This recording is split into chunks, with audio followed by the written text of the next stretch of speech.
Bien-aimés dans le Seigneur, bonjour et bienvenue à notre culte de ce dimanche. Que Dieu vous bénisse. Prions au nom puissant de Jésus-Christ Nazareth. Seigneur Jésus-Christ, c'est un moment pour nous, un moment solennel, un moment capital pour notre santé spirituelle, notre santé naturelle, un moment très important pour notre vie et croissance de notre vie dépend de cette parole. Car cette parole est l'eau de vie, notre pain quotidien, parole. Que cette parole soit bénéfique pour nous. Que cette parole nous active progression d'une vie et ta main toute puissante et ton atmosphère nous couvre. Ta puissance soit avec nous partout où nous allons, partout. Maintenant, au nom de Jésus-Christ, que tous les esprits mauvais quittent nos maisons, là où nous sommes, pour suivre attentivement tes instructions. Au nom puissant de Jésus. Priez. Amen. Que Dieu vous bénisse et qu'il soit avec vous. Comme je le dis tantôt, que la parole de Dieu est universelle.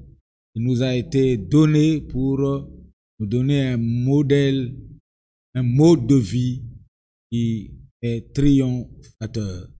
Veut triompher, apprends à vivre comme la Bible t'encadre. La Bible, c'est notre encadreur. Parce que c'est un livre qui, donc, est prescrit la parole Dieu créateur. Alors, aujourd'hui, c'est la bonté de Dieu te concerne. Et que la bonté de Dieu te concerne. Ça te concerne, toi qui me suis. La bonté de Dieu nous concerne tous. Dieu, ce qu'il faut souligner est que Dieu est bien plus réel que ce que l'on peut penser ou imaginer. Dieu existe et il est bien plus réel. La majorité pense que Dieu c'est une histoire. Les gens ont inventé une histoire et on parle donc de cette personne-là, de cette histoire, dans un livre qu'on appelle la Bible, donc, et on parle de ça comme l'histoire de Amadou et Bineta, l'histoire de Newton, l'histoire, tu peux me compléter. Mais Dieu est bien plus réel.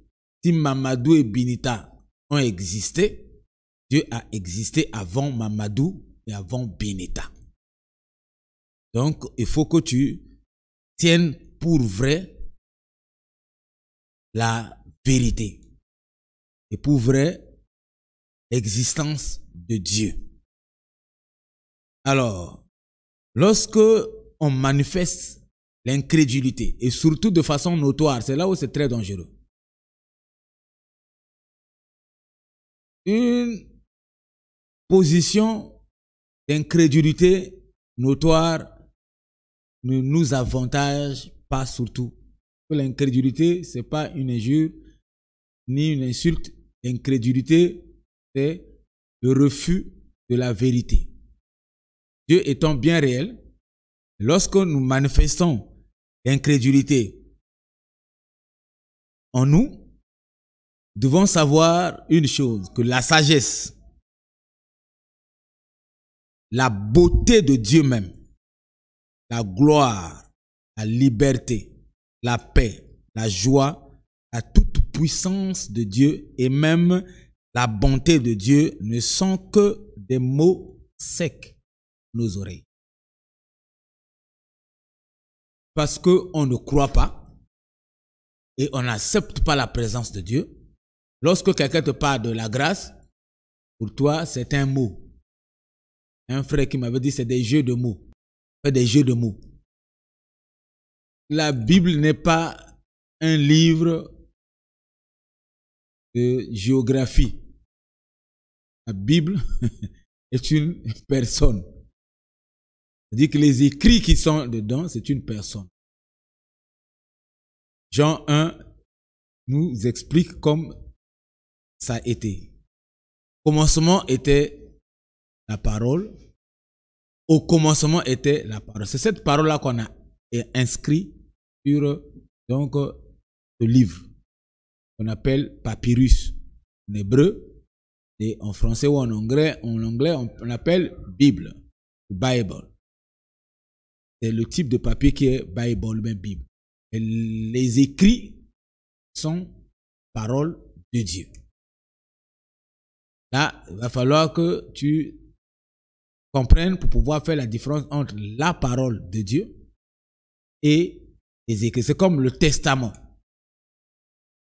Le testament, on peut écrire sur n'importe quelle feuille et on donne le nom à cette feuille-là, testament. Sinon, ce que l'homme a laissé, c'est pas testament. Il a laissé sa parole. Et c'est cette parole-là qui est nommée par les gens, par ceux qui sont restés, testament. Pour dire que c'est la parole de celui du mort. La parole de Dieu aussi, c'est pareil. C'est nous qui avons donné le nom Bible. Sinon, la parole de Dieu ne s'appelle pas Bible. La parole de Dieu, c'est Jésus. Au commencement était la parole était avec Dieu et la parole était Dieu. Et au verset 14, on dit, cette même parole s'est faite chair, s'est dépouillée, il s'est fait homme. Incarné, cette parole de Dieu. Incarné en une personne et qui était Jésus. Bon, aujourd'hui, c'est incarné en nous. Et c'est ça qui nous donne la capacité de comprendre les Écritures. Suis-moi attentivement. Donc, pour avoir manifesté l'incrédulité de ne pas accepter Jésus, la beauté même de Dieu, de la parole de Dieu en toi, c'est quand tu acceptes la beauté de la parole de Dieu, cette beauté-là apparaît en toi. Quand tu acceptes la sagesse infinie de Dieu et tu vis dans cette sagesse-là, il y a des problèmes qui trouvent des solutions simplement parce que tu as accepté la sagesse infinie de Dieu. Et lorsque tu acceptes la gloire de Dieu, tu vois la gloire rayonner en toi. Parce que tu as accepté la gloire de Dieu. Et donc c'est comme ça que nous devons vivre. Pas de manifester l'incrédulité, c'est-à-dire le refus de ce que la parole de Dieu nous dit. Donc la bonté de Dieu est donc une réalité. Et donc ça te concerne ce matin. Suis-moi attentivement, tu as besoin de la bonté de Dieu. La doctrine de Dieu peut bouleverser. Lorsqu'on parle de Dieu, lorsqu'il s'agit de Dieu, ça peut bouleverser ton quotidien, mon frère. Lorsque tu acceptes l'existence réelle de Dieu, ça transforme ton quotidien. Ça touche ta personnalité. Ça touche ta moralité. Et ça touche tout ce que tu es, la raison. Et ta volonté, ça modifie ta volonté. Ça modifie tes sentiments. Parce qu'il faut savoir que tout ce que l'homme sent, ça ment. Même les amertumes qui sont un sentiment et tout. Et lorsque tu ressens les amertumes, ça te ment. Parce que ça te donne les réactions de vengeance. Ça ment. Alors qu'il y a la bonté de Dieu qui est là à côté de toi, que tu peux saisir pour transformer ton quotidien et vivre mieux dans ton quotidien. Laisse-moi aujourd'hui te convaincre que la bonté de Dieu est une force, est une puissance pour nous, est une sécurité pour nous. Alors, prends ces moments d'ensemble pour donc observer avec moi la bonté de Dieu. Laisse tout maintenant. Prends ton cahier, prends ton stylo. Reste concentré. Accroche ton téléphone quelque part ou ton ordinateur, tu le laisses sur la table ou bien vous avez connecté ça à l'écran. Restez connecté comme dans l'église. Restez concentré. Et on rentre maintenant dans le vif du sujet. Regardons Psaume 136, 1 à 2. Psaume 136, 1 à 2. Louez l'Éternel, car il est bon. Sa miséricorde dure à toujours. Louez le Dieu des cieux, car sa miséricorde dure à toujours. Voilà. Ici, la Bible nous invite à comprendre une chose, que nous devons tous être reconnaissants que Dieu est bon. Et nous devons avoir cette connaissance de cette vérité. La Bible dit, vous connaîtrez la vérité et la vérité vous affranchira. Donc, aucune vérité venant de Dieu te laisse donc souffrant ou emprisonné. Toute vérité dans la parole de Dieu affranchit et rend libre. Voilà. Donc, c'est pour te dire que ce matin, la vérité est là pour te rendre libre. Et suis cette vérité attentivement. Alors, et deuxièmement, la Bible souligne que cette bonté de Dieu que nous devons avoir la connaissance dure à toujours. Dure à toujours, ça veut dire que c'est tous les jours. Dieu, lorsqu'il a choisi quelqu'un et qu'il décide de faire du bien à une personne, il le fait pas à moitié. Il le fait tous les jours. Chaque matin, la Bible dit qu'il renouvelle à nous ses bontés. Bonté ou bien ses bienfaits. Il renouvelle à chaque fois que tu te lèves et que tu reconnais qu'il est bon et que tu sais et que tu connais qu'il est bon et que sa bonté dure et que sa bonté est durable. La Bible dit que Dieu s'engage à renouveler sa bonté sur toi tous les jours et chaque matin. Imagine quelqu'un qui est arrosé chaque matin. Il est comme une plante qui est arrosée à tout moment, entretenue à tout moment. Et cette plante grandit et pousse avec une santé de fer. Cette plante produit des vrais fruits. Alors, si tu veux avoir des vrais fruits dans la vie, c'est d'accepter et de croire et de continuer à accepter que la bonté de Dieu dure à toujours. Et je veux que tu déclares avec moi que ce mois-ci est mon mois de la bonté de Dieu. Je veux que tu déclares avec moi, soulève ta main droite et dis, ce mois-ci est mon mois de bienfait de Dieu. Dieu me fait du bien. Dieu me fait du bien dans mes entreprises. Dieu me fait du bien dans ma maison. Dieu me fait du bien dans tout ce que je fais. Dieu me fait du bien dans mes programmes. Dieu me fait du bien chaque matin et tous les jours. Au nom de Jésus-Christ. Amen.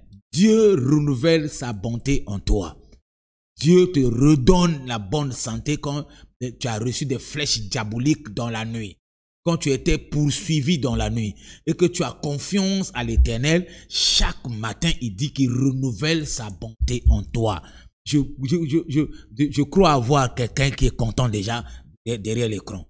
Sois content et sois dans la joie parce que c'est pas moi qui te parle, c'est ton Père, c'est l'Éternel des armées qui te parle. Il s'engage à te faire du bien tous les matins, tous les jours. Quand on dit tous les jours, prends les heures, prends les secondes, prends tout. Donc tu es au contrôle total de l'Éternel des armées. Si tu crois, donne-moi un amen fort au salon là où tu es. Alléluia. Que Dieu soit avec toi. Regardons 1 Jean 4, 8 et Psaume 86, 5. Nous allons lire et ensuite nous allons essayer de développer pour aller donc pas à pas vers donc l'essentiel de ce message de ce matin. Alors rapidement, 1 Jean 4, 8. Je lis pour toi. Celui qui n'aime pas n'a pas connu Dieu, car Dieu est amour. Je veux que tu retiennes ça. C'est une nature. On dit Dieu est amour. Donc c'est ce que Dieu est. L'amour, on ne trouve pas ça dans un humain. Dans l'humain, on trouve les 5 éléments qui le composent, qui composent son âme. On ne trouve pas l'amour dans l'homme. En dehors de ces 5 éléments, il y a aussi ce qu'on appelle les 5 sens. Et ça fait 10 qui composent l'homme. On ne trouve pas l'amour dedans. L'amour, c'est la nature de Dieu. L'amour, c'est Dieu. Dieu est amour. Alors, Psaume 86, 5 dit aussi que car tu es bon. Seigneur, tu pardonnes, tu es plein d'amour pour tous ceux qui t'invoquent. Car tu es bon. La bonté ici n'est pas dissociable de l'amour de Dieu. La bonté est un élément de l'amour de Dieu. Dieu a tant aimé le monde qu'il a envoyé son Fils unique afin que quiconque croit. Mais d'abord, c'est l'amour qui a fait que la bonté de Dieu couvre le monde entier. Et pour être sauvé, il fallait que au moins que la personne, que quelqu'un de cette terre par lequel Christ est mort à la croix devrait s'engager pour être sauvé. Mais sinon, Christ est venu pour que nous soyons tous sauvés sans exception. La mort de Christ à la croix n'est pas simplement solution du christianisme, est solution du monde entier, est une délivrance du monde entier dans le péché. Le péché, c'est un arbre, c'est Satan qui représente cet arbre-là. Le péché, c'est la nature de Satan. Alors, quand Christ vient mourir à la croix, il vient parce que Dieu a aimé le monde, a aimé les prisonniers de Satan de l'époque, afin de leur apporter la délivrance que nous avons aujourd'hui. La délivrance que tu as aujourd'hui, c'est à cause de l'amour de Dieu, à cause de la bonté de Dieu. Et cette bonté durera toujours pour ceux qui l'invoquent. Comme toi, tu es assis pour m'écouter, comme toi, maintenant, tu m'écoutes. Toi, tu es dans le groupe de ceux qui invoquent Dieu. Si on peut nous renvoyer Psaume 86, 5, pour qu'on le lise bien, car tu es bon. Ça, c'est David qui reconnaît la bonté de Dieu, comme je t'ai dit ce matin, que tu dois reconnaître la bonté de Dieu pour que les effets de cette bonté, c'est-à-dire que la sagesse, la beauté même, c'est-à-dire que la paix, la joie soit ton partage. Il dit, Seigneur, tu es bon parce que tu pardonnes, parce que tu es plein d'amour pour tous ceux qui t'invoquent. Pour tous ceux qui t'invoquent ici, c'est pas seulement centré aux chrétiens. C'est tout celui qui m'écoute maintenant et qui décide d'invoquer Dieu, qui décide de prendre Dieu comme son créateur, qui décide de prendre sa première place et donner à Dieu, qui décide de considérer Dieu premièrement, qui décide de faire passer Dieu devant tout ce qu'il a, qui décide de prendre sa vie et de donner à Dieu, c'est celui qui invoque Dieu. La Bible dit que l'amour de Dieu n'est pas séparable de sa bonté sur cette personne-là. Imagine-toi, mon frère, ma soeur, tu es choisi par Dieu. Qui peut être contre toi? La Bible dit, si Dieu est pour nous, qui sera contre nous? Qui peut être contre toi? Qui peut te combattre et te vaincre? Bien-aimé, il n'existe pas. Les gens ont essayé de convaincre Jésus, ils l'ont enterré. De combattre Jésus, ils l'ont enterré. Ils ont cru que c'était fini. Et ça faisait premier jour, rien. Deuxième jour, rien. Les gens commençaient à douter même. Les disciples, les disciples d'Emmaüs ont commencé à douter même de Jésus. Et le troisième jour, la parole de Dieu, on n'enterre pas ça. On peut enterrer Jésus, mais on ne peut pas enterrer la parole. La capacité de la parole, c'est ça qui donne la résurrection. La parole n'était pas enterrée. C'était le corps de Jésus qui était enterré. Mais la parole est retournée devant la tombe et la parole a déclaré comme c'était le jour de Lazare. Jésus sort au nom puissant de Jésus lui-même encore, parce que c'est le nom, avant même qu'il meure, Dieu dit son nom est au-dessus de tous les noms et que tout genou devrait fléchir. Donc même le nom de Jésus qui est Dieu là peut ressusciter Jésus. Jésus est revenu à la vie et ce matin-là même, ils avaient renforcé la garde au niveau de la tombe. Et on avait donné les ordres fermes que si vous voyez même la main de Jésus sortir, tirez à haut niveau. Finissez toutes les cartouches que vous avez contre la main de Jésus, là, la main qui va sortir de la tombe. Là. Tirez sur tout ce qui va bouger. Et ce jour-là, quand Jésus commence à bouger, tous ils étaient inoptisés. Si quelqu'un veut te faire mal, cette semaine, en commençant par aujourd'hui, il a prévu son plan pour te faire mal. Je dis qu'il est inoptisé au nom de Jésus-Christ de Nazareth. Parce que la puissance du nom de Jésus est dégagée dans sa parole et te touche et te couvre maintenant. Car la puissance du nom de Jésus, c'est l'amour et la bonté de Dieu. Quand Dieu a choisi une personne, quand Dieu choisit quelqu'un, mon frère, c'est Dieu qui te choisit. Tu n'as pas fait une demande d'emploi. Tu n'as pas fait une demande pour que Jésus te choisisse. Jésus lui-même, dans son trône là-bas, il choisit, il te connaît par le nom. Et il vient, il te cherche, il te fait asseoir en train d'écouter sa parole. Et quelqu'un quelque part, parce qu'il est contre toi, il veut manigancer un truc. Je te dis l'inoptisation, parce que toi c'est la résurrection, lui c'est l'inoptisation. Toi tu es ressuscité avec Jésus. Et lui, il est inoptisé avec son arme. Voilà, c'est là où vient que Paul, dans Romains, il dit, si Dieu est pour nous, qui sera contre nous? Qui sera contre toi si Jésus ressuscite, ou bien Jésus ressuscité est dans ta vie? Qui sera contre toi? Qui te décourage? Qui te donne un faux évangile? Pourquoi tu crois à des bêtises? Prière, on va prier. Vous allez prier quoi? Si tu n'as pas compris que Jésus t'aime, que la bonté de Dieu est plus que même ta prière. Jésus n'a pas peur de ta prière. Jésus Attends, Jésus n'est pas ton travailleur pour que tu le manipules dans ta prière. C'est lui qui doit te manipuler par sa parole. Il dit que crois seulement qu'il t'aime. Dis que Jésus t'aime, Jésus m'aime, c'est tout. C'est ce que je dis. Dis avec moi, Jésus m'aime. Un point, c'est trait. Quoi, trait, un point trait, ou bien un point barre, ou même ce que tu veux, mais Jésus m'aime. Ils peuvent faire ce qu'ils font, mais Jésus t'aime. Si Jésus t'aime, si quelqu'un ne t'aime pas, si ton mari ne t'aime pas, si ta femme ne t'aime pas, si les parents ne t'aiment pas, il suffit que Jésus m'aime. La finalité, c'est Jésus, ce n'est pas les humains.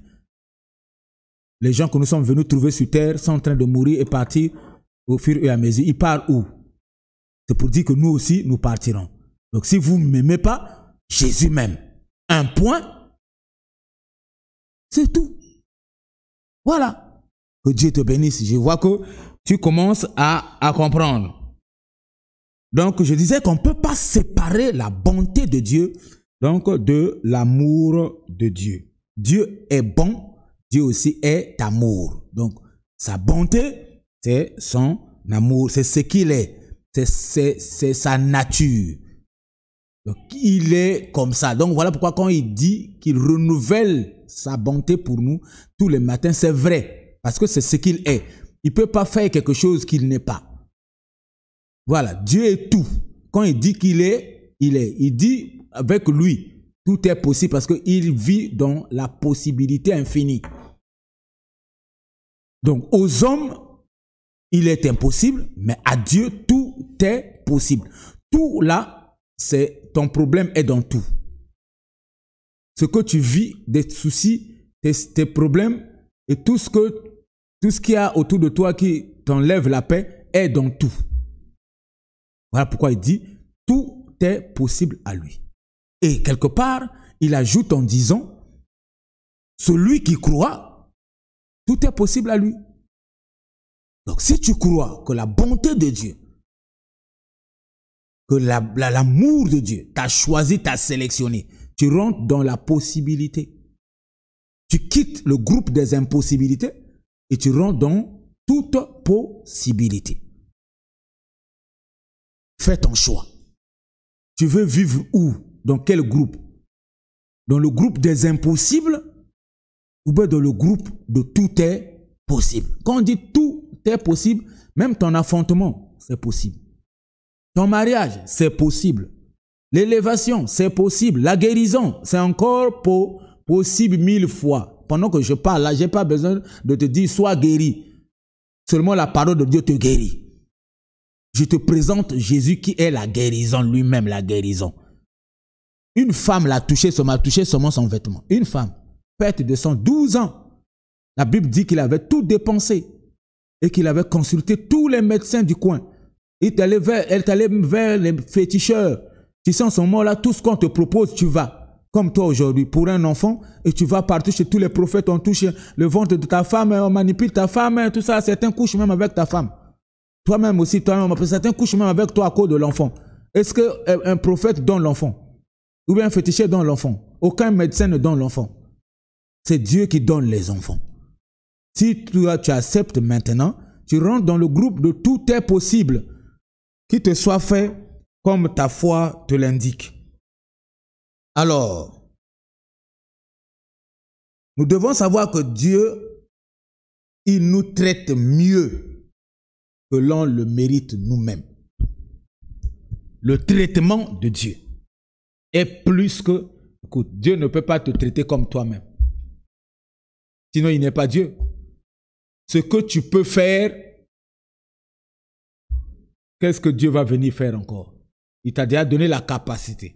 Dieu vient lorsque tu es à bout, lorsque ta capacité t'arrête plutôt. Il nous a donné libre arbitre de décider sur notre vie, de faire ce que nous faisons. Et ce libre arbitre a permis à Ève d'aller écouter donc Satan et manger ce que Satan lui avait proposé. Le libre arbitre a permis à Adam aussi de manger, de faire la même chose comme sa femme. Dieu était avec eux, la présence de Dieu était en permanence, mais ils ont laissé leur libre arbitre agir. Donc tu peux aussi laisser ta volonté agir devant Dieu. Dieu ne va pas t'empêcher. Mais si tu veux que Dieu intervienne, dis à Dieu ou bien fais arrêter ta volonté. Dis à Dieu que moi, je ne prends aucune décision. Toi-même, prends une décision sur moi. Que ta volonté soit faite sur moi. Tu verras que la volonté de Dieu se fera. Mais si tu veux t'engager toi-même et que ce sont tes pensées, n'oublie pas que la Bible dit l'homme est ce qu'ils sont ses pensées. Son système de pensée est ce qui détermine cet homme-là. Alors, donc, si tu laisses ton système de pensée te déterminer, tu seras déterminé par ton système de pensée. Et si tu laisses le système de pensée de Dieu te déterminer, tu seras dans la possibilité en permanence et au quotidien. Que Dieu te bénisse, toi qui es donc d'accord avec cette parole en entrée de jeu.